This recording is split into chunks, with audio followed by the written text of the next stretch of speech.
Olá, tudo bem?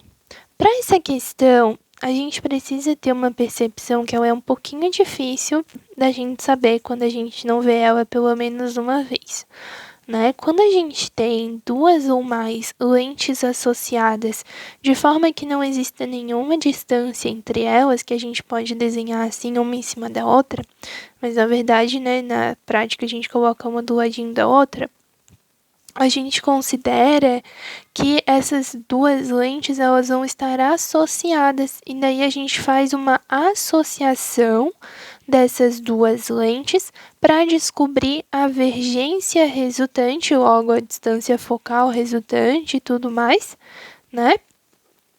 E daí a gente faz isso como? A gente soma as dioptrias, que são as vergências, para obtermos a dioptria resultante, que é a vergência resultante, tá? Então, por exemplo, se eu tenho uma quantidade aqui determinada de lentes, eu vou calcular a vergência de cada uma delas, lembrando que a lente divergente tem uma vergência negativa, porque a distância focal dela é negativa, e uma lente convergente tem uma vergência positiva, né? Porque ela tem uma distância focal positiva, tá? Então, a vergência resultante é igual à vergência da convergente mais a vergência da divergente. Da divergente, a gente já sabe que a vergência dela é menos 2. E da convergente, a gente sabe que o raio dela, né, a distância focal dela é de 100 centímetros. Então, para descobrir a vergência, é só eu vir aqui colocar vergência igual a 1 sobre F, que é igual a 1 sobre 100 centímetros, eu tenho que passar para metros, né? Então, fica 100 vezes 10 dá menos 2, que dá 1. 1 dividido para 1 dá 1. Então, a vergência dessa convergente é uma dioptria, por ser convergente é positivo. Então, a vergência resultante é a vergência da convergente mais a vergência da divergente, que fica mais 1 menos 2, que é igual a menos 1, tá? Então, a vergência resultante, vamos dizer assim, ó, a lente resultante, como se eu pudesse substituir todas essas lentes por uma só, é uma lente divergência menos 1, ou seja, ela vai ter o comportamento divergente, afinal a vergência é negativa, e se essa lente aqui tem a dioptria menos 1, eu posso substituir todas elas por uma única lente divergente de comportamento menos uma dioptria, tá? Então, eu posso calcular aí qual é a distância focal, né, dessa lente resultante. Se a minha vergência é menos 1, eu posso descobrir o foco, que fica 1 sobre menos 1, que é igual a menos 1 metro, menos 100 centímetros. Essa daqui é a distância focal da lente resultante, que a gente pode substituir como uma só para ficar mais fácil da gente calcular. Para o espelho, a gente tem que a distância focal é R sobre 2, e isso é muito importante, porque ali no enunciado, ele nos dá que é um espelho esférico côncavo, cujo raio de curvatura da superfície é 100 centímetros, ou seja, o raio é 100. Logo, o foco fica 100 sobre 2, que é igual a 50 centímetros. Então, o foco desse espelho é de 50 centímetros. Aqui eu já substituí tudo por uma única lente divergente, como eu tinha falado para você ali, que é a lente resultante, né, da associação das duas lentes. Ela vai ter uma dioptria de menos 1, que é igual a uma distância focal de menos 100 centímetros. A outra informação que a gente sabe é que essa lente está distante 80 centímetros do espelho, tá? E aqui eu tenho um objeto que está à esquerda das lentes, afastado 25 centímetros. Então, a distância do objeto é 25 centímetros, tá? Eu tenho o P, né?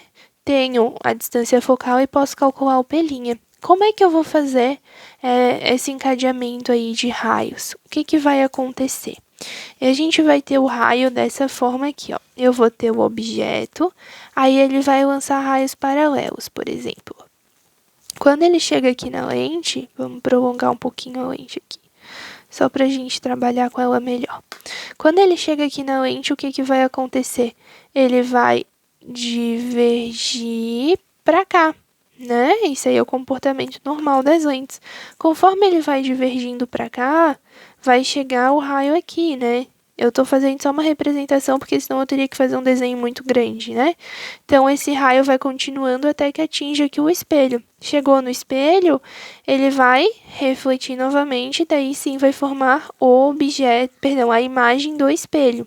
Quando esse raio vem para cá, divergindo, a gente tem que a formação da imagem é virtual, né? Que é para desse lado da lente. Lembrando que na lente a imagem virtual é quando ela fica do mesmo lado do objeto. Então, se a gente fizer o prolongamento desses raios aqui que divergiram, a gente vai ter, né, a posição da imagem. Ou a gente também pode calcular pela fórmula, que é o que fica mais fácil na questão da representação. Então, essa imagem que se formou aqui pela lente, né, que é relativa a esses raios de luz, vai funcionar como sendo o objeto do espelho. Porque esse objeto aqui, né, vai ter como se fosse os raios vindo, refletindo no espelho e formando uma outra imagem. Então, é importante que a gente saiba dela pelo motivo de que ela se tornará um objeto virtual para o espelho, tá bem? Por que virtual? Porque ela não existe de fato, né? Ela é formada pelo prolongamento desses raios de luz. Então, primeiro eles atingem a lente forma uma imagem, eles saem divergente, atingem o espelho, a imagem da lente atua como objeto do espelho, e ao atuar como objeto do espelho, esse espelho produz uma nova imagem. Então, a primeira coisa que eu posso calcular é a posição dessa imagem a partir da lente. 1 sobre o foco é igual a 1 sobre P mais 1 sobre P'. O P é a distância aqui do objeto, 25 centímetros. O foco a gente já sabe, 1 sobre menos 100 é igual a 1 sobre 25 mais 1 sobre P'. Menos 1 sobre 100, né, que fica o negativo. Daí o 1 sobre 25 passa subtraindo, fica menos 1 sobre 25 é igual a 1 sobre P'. Isso aqui, essa subtração vetorial, né, fica menos 5 sobre 100 é igual a 1 sobre P'. P' é menos 100 sobre 5, que é igual a menos 20 centímetros. Esse menos 20 indica só que é virtual e está para esse lado, tá?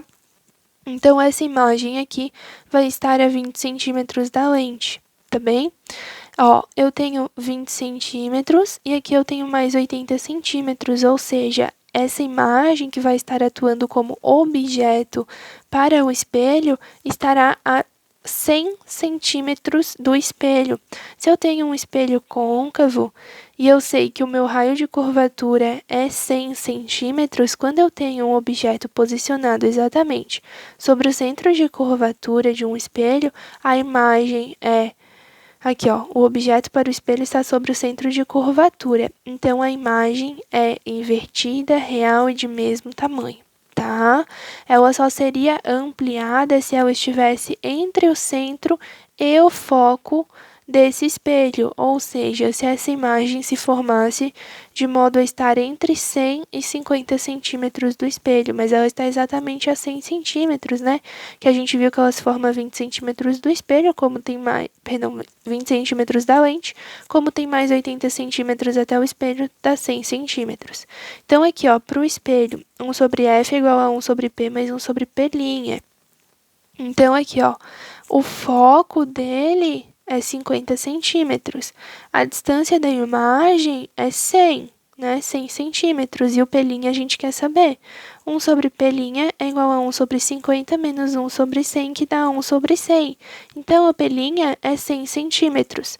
O fato de esse P' ser positivo indica pra gente que a imagem é real. Então, essa questão aqui a gente já sabe. Agora, a gente pode ver a amplitude. A amplitude, né, que no caso é o quanto vai aumentar ou diminuir a imagem, a ampliação é menos P' sobre P, tá? P' é 100, P é 100. Menos 100 sobre 100 dá menos 1. Esse sinal de menos indica que a imagem é invertida, e esse 1 indica que é de mesmo tamanho. Então, a imagem realmente formada é invertida, real e igual, tá bem? Você sempre pode fazer ali essa associação de lentes. Depois, quando você tem uma lente e um espelho, aí você vê o comportamento desses raios de luz, como a gente viu aqui, vê a imagem que esses raios formam para a lente. Essa imagem vai servir como objeto, né? Porque são esses raios que vão refletir e esses raios estão relacionados com essa imagem. Então, isso aí tudo você pode ir fazendo e vai aplicando aqui. Gauss sempre ajuda a gente, tá? Até você descobrir o valor correto.